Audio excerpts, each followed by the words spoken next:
And then there's form, like building form. There's pleasing forms that mimic nature.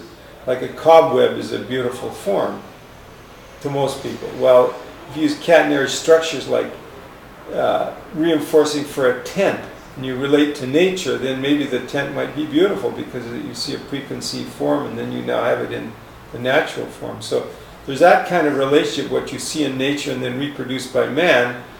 It's already like a flower, a beautiful flower that unfolds like this. Well, Calatrava's got a roof that unfolds like a flower or something. So there's those kind of relationships that I think help you with aesthetics as long as you have a sense of proportion.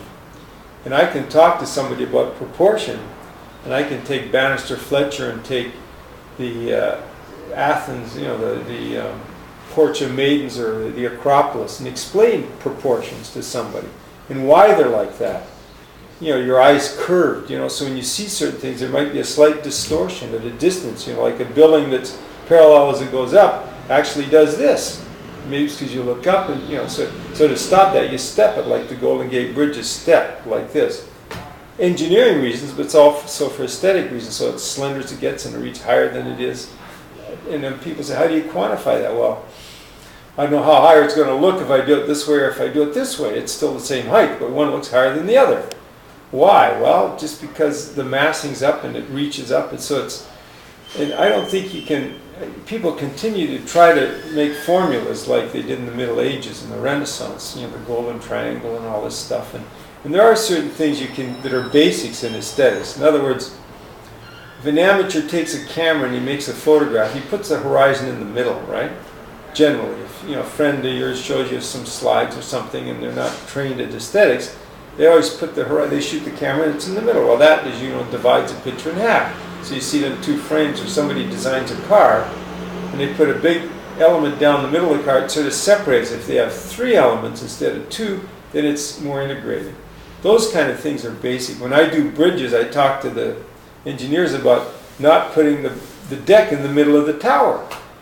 Okay, like the Bay Bridge, the deck's in the middle. It's just ugly as hell, because it cuts it in half. The bottom looks heavier than the top. Or if you dropped it down and done a third point, it would look more majestic and be more like the Golden Gate Bridge. So there's those things that are basics, and those are the things you can talk about and quantify. But to get these formulas like Palladian villas and all that, there's a whole formula of how A, B, C, and all these parts, and they look great, But they also create a system that's static. Okay, in other words, it's like the Catholic Church has a format, the way they lay a church out, the hierarchies. And it resolves itself in, let's say, in the mystical body of Christ or something.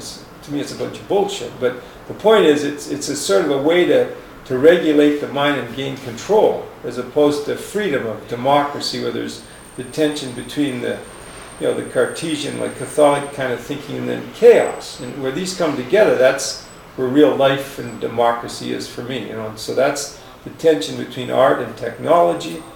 It's also in everyday life you see those things, how you make decisions and where you're comfortable, where you're not.